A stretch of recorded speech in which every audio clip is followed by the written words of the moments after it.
Alright people, welcome to episode 4 of my bootcamp, and in today's bootcamp episode we're just going to go over the entry so you'll know everything you need to know now to actually start trading, because we've gone over bias, we've gone over how you should really be viewing the markets if you want to trade mechanically.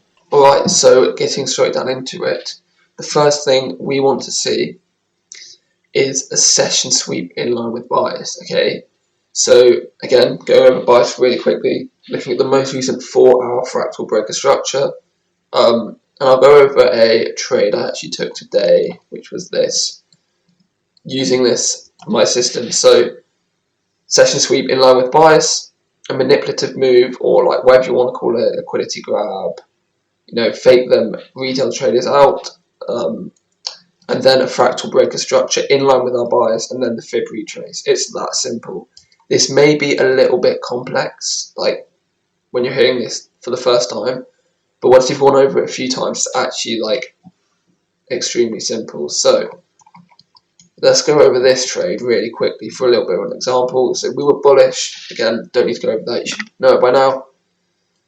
So we marked out our sessions, you should know that as well from last episode.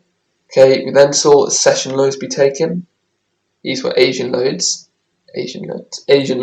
in London session. Okay, first bullish candle, boom, came back down, tapped the lows. Well, let me just go over this. So for the manipulative move, or the liquidity grab, or whatever you want to fucking call it, okay, after we see the sweep, we wait for the first bullish candle. Okay, this is probably the hardest part of the model. Okay, so after we see the sweep, we wait for the first bullish candle. As you see, we get that right there. We then get the fib tool out again.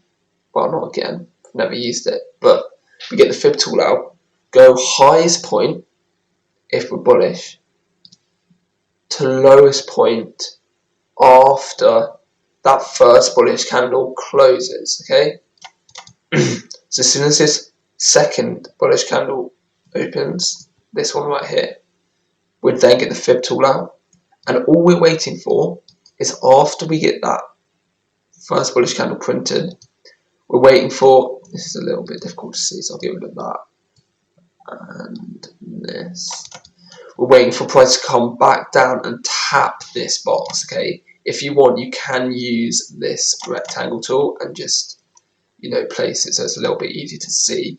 As you can see, this second bullish candle doesn't tap it, we come down a bit, we come back up, and then finally we come down and tap it, okay, on this wicked candle. I don't know what type of candle that is, but we tap it right there. Okay, all we need to see is price tap that box.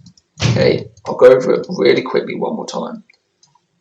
So fib tool, highest point to lowest point if we're bullish, opposite if we're bearish, wait for that first bullish candle to print, then we'll wait for this box to get retapped. Okay, that's simple. We come back down, we tap the box. Okay, and this is just to stop retail traders out, because retail traders would get in early to this move, think, okay, now we've got the session sweep, now we're going to rotate and take all this liquidity if you're ICT, but no, we come back down, we manipulate back down, okay, and then what we're waiting for next. Okay, so we've got the session sweep, we've got the manipulative move, we're then waiting for a breaker structure to the upside in line with our bias. Okay, so we're bullish, so we wait for that the first breaker structure to the nearest fractal. As you can see, we get that right there. It has to be a body closure, remember. Then we're simply, after we get that break, we're simply going lowest point when we get the break to the highest point again, and we're following price up. Okay, we don't just stop there, no, we keep following price up until we get the retrace into the 0.618. As you can see, I get filled there. Then we put the stops just below the low on the 1.025. I can't speak today. Okay, these are the fib settings again if you need them. Okay, you should have that already set up though from the second episode.